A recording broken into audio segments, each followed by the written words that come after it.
What's happening, troops? And welcome back.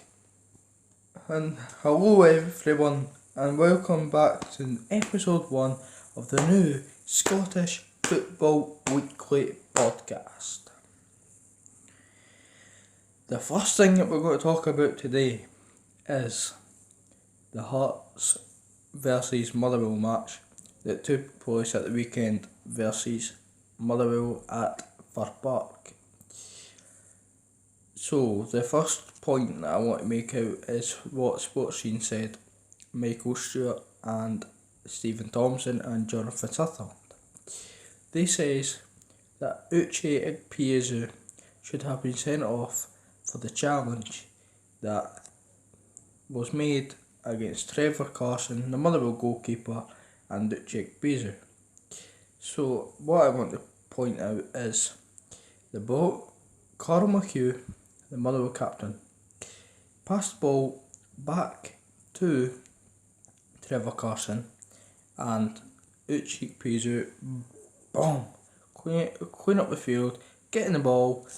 Trevor Carson came running out of his box.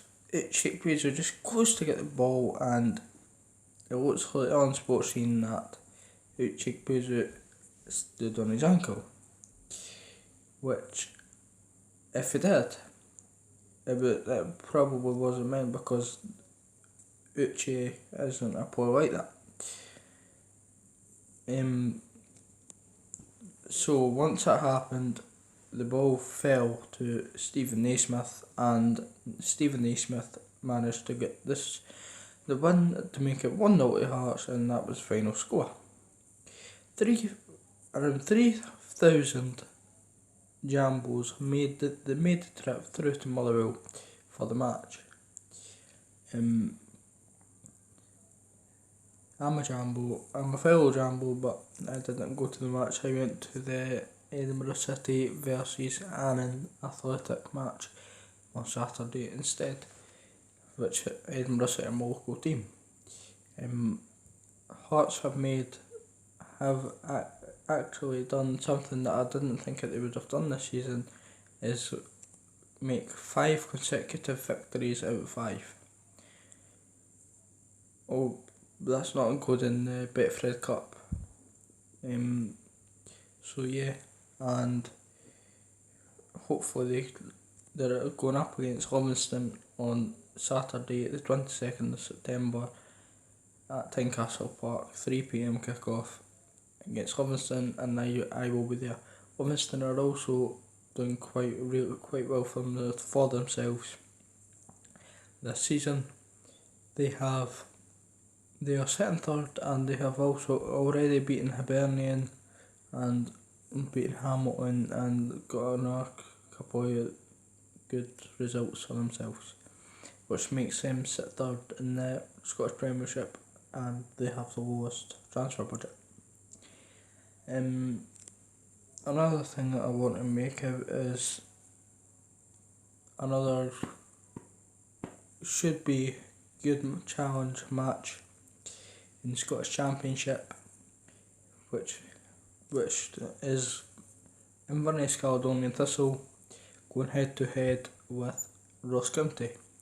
Now, Ross County have recently been relegated last season after having a bad season in the Scottish Premiership, and this is, I think, Inverness' second season in the Scottish Championship. So yeah, that should be a good encounter. Inverness at first, whilst Ross County sits second in the Scottish Championship. So yeah, hopefully that shall be a good encounter on Saturday. If you just keep on looking for an eye out for that game and the Hearts Livingston game. Another match I want to make out to you guys is another match that's pointed my own eyes out to when I looked at the fixture sheets.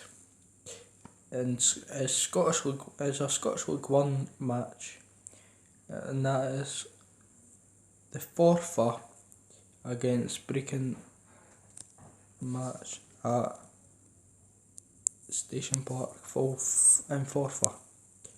That should be a reasonably challenging match for both sides, as they will be both trying to get the win.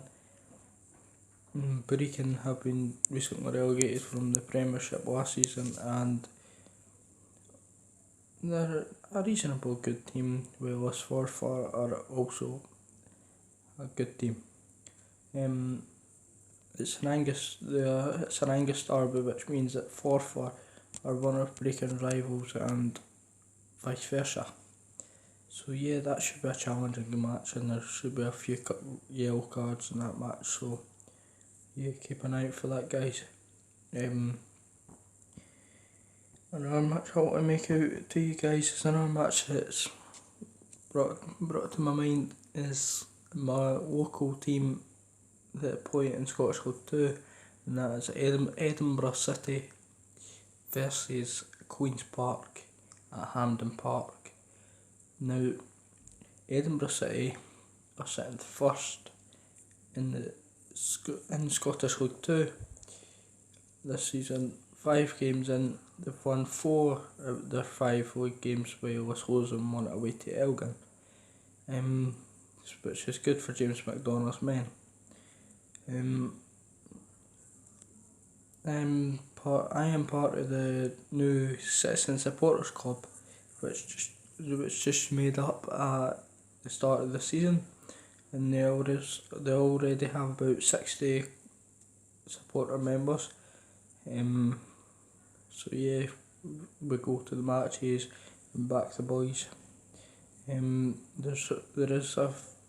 got a good board, and they've got a good partnership with Spartans, as they use Spartans pitch at Ainsley Park to play on whilst Meadowbank gets renovated, and I don't think they will be moving back to Meadowbank, but yeah. There's a few good players in the squad. Conor Ballatoni, that used to play for Kilmarnock and Partick Thistle. They have Danny Handlin, that used to play for Hibs and Dumbarton. Blair Henderson, Scott Shepherd, Robbie McIntyre, a few others guys. So yeah, they're flying at this point of the season. The Hearts legend, which is good for me as I am a fellow Jambo, the Hearts legend and 1998 Scottish Cup final manager Jim Jeffries is the sporting director for Edinburgh City, and yeah, they have got a much stronger looking squad than what they had last season.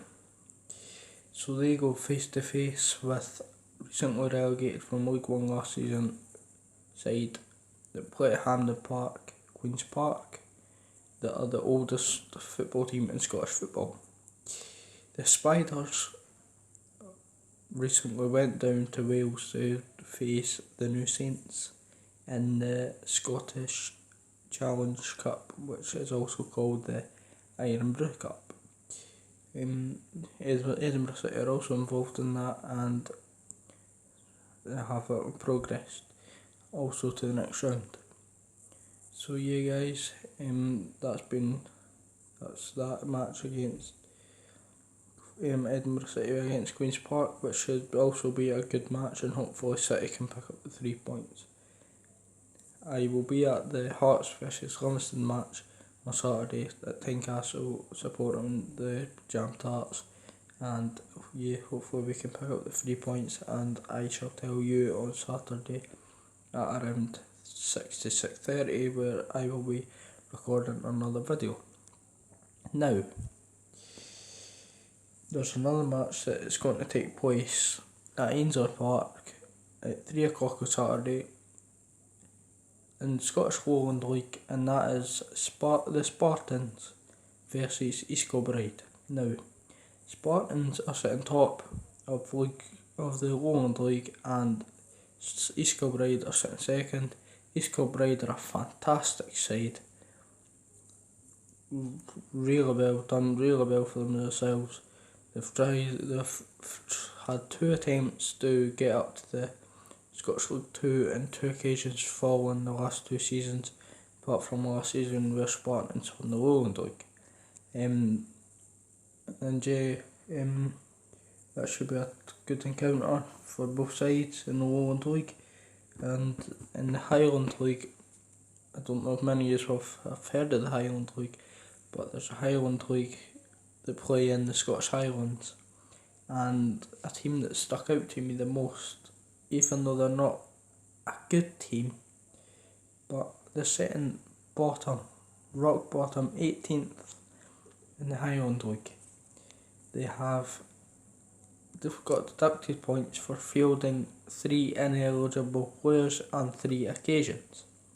And also they have lost their first 9 or 10 games. I know drawn 1, they've not won any. They have their goal difference of minus 75, I think, and they're sitting minus 8 on points. And Wales Cove Rangers are sitting top of the Highland League.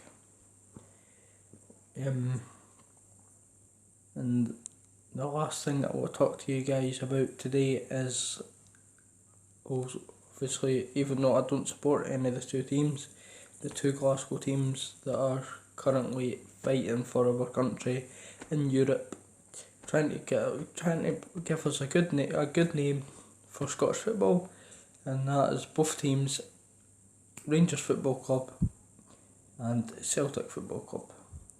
Now, Rangers Football Club are going to Villarreal on Thursday with a 5 o'clock kick-off, I think. And yeah, that should be a tough encounter for Steven Gerrard's men.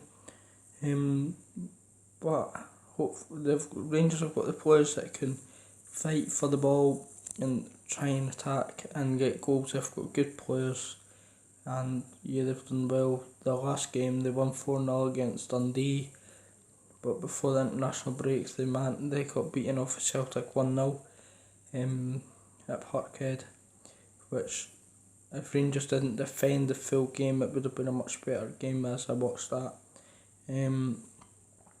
So yeah, hopefully Rangers can possibly beat Villarreal, hopefully. While Celtic are over in Scotland, which is in this country, playing through in Glasgow at Parkhead versus, for you fellow Celtic fans that are watching this, if yous are watching this, yous are playing, do you want me to tell yous, or yous probably already know, to be fair, Rosenborg from Norway that yous have played already about 4 or 5 times in the past since last season. So yeah guys, yous aren't really getting away from them, are you? Let's be honest. But yeah, hopefully Celtic can win that as well, and yeah, hopefully they can do well in the Europa League and bring money back to Scottish football.